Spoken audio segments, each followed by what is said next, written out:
Hello dear students, आज हम class 10th real number chapter का एक्सरसाइज 1.2 को स्टार्ट करेंगे। सबसे पहला क्वेश्चन है इसमें, prove that root 5 is irrational. तो सबसे पहले देखते हैं रेशनल और इरेशनल क्या होता है।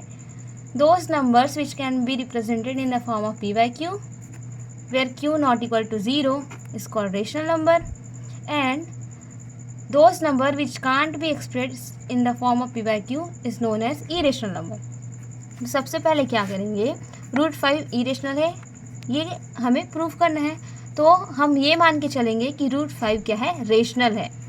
ध्यान से सुनिए, हमें प्रूफ करना है कि रूट 5 इरेशनल है, तो हम एज्यूम करके चलेंगे कि रूट 5 क्या है, रेशनल। तो let root 5 be a rational number. अब देखिए, रूट 5 अगर रेशनल नंबर है तो रूट 5 इज इक्वल टू मैं क्या लिख सकती हूँ, p अपॉन क्यू, क्योंकि रूट 5 को मैं p बाई क्यू फॉर्म में लिख सकती हूँ क्योंकि ये रेशनल नंबर है। देन यहाँ पे क्या हो जाएगा, हम क्रॉस मल्टीप्लिकेशन करते हैं तो p is equal to root 5 multiply Q हो जाएगा। अब यहाँ पे क्या कर दीजिए, दोनों तरफ स्क्वायर कर दीजिए, तो p square is equal to 5 Q square होगा। ये हो गया आपका इक्वेशन 1। इक्वेशन 1 से यहाँ देखिए, P square is equal to 5 into Q square है। इट मीन्स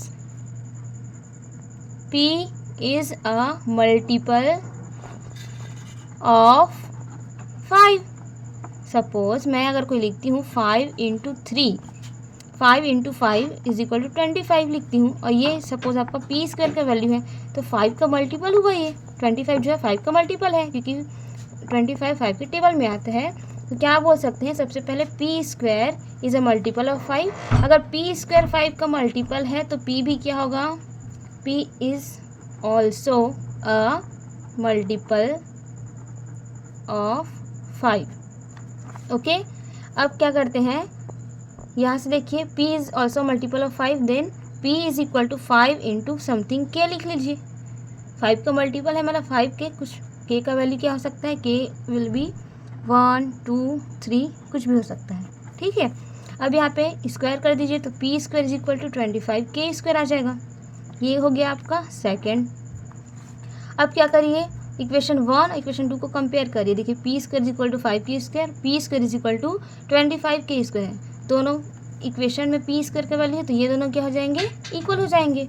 तो 5k square is equal to 25k square है। यहाँ से क्या हो जाएगा, 5 1 जा 5, 5 5 जा, तो q square is equal to 5k square. ये आपका थर्ड इक्वेशन। यहाँ से देखिए हम क्या बोल सकते हैं, q square is multiple of 5, also q is multiple of 5, ठीक है।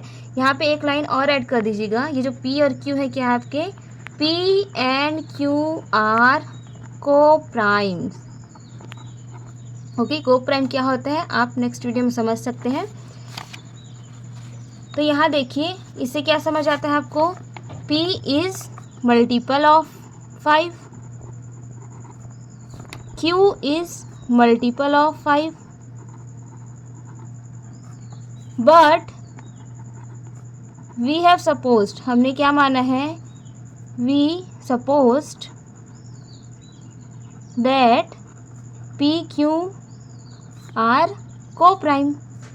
को प्राइम है means coprime numbers are those number which do not have any common factor. Suppose मैं ली हूँ 5 एंड 7, 5 और 7 में कोई भी कॉमन फैक्टर है क्या, नहीं। 1 के अलावा कोई भी कॉमन फैक्टर ना हो तो वो इन दोनों को हम क्या बोलेंगे, को प्राइम।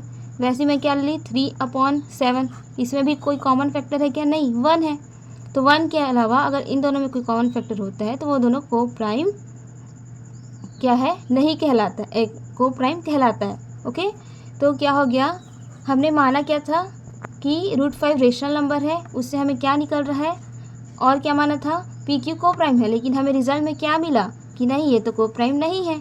p जो है 5 का मल्टीपल है, q भी 5 का मल्टीपल है, मतलब ये जो नंबर है p और q, ये किसका है, 5 का कॉमन फैक्टर है। 5 is a common factor.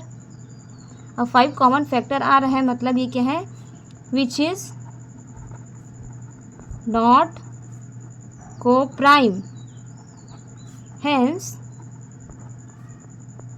It contradict करना मतलब जो आपने एज्यूम किया था उसको रॉन्ग करना है ना, it contradict, hence root 5 is irrational.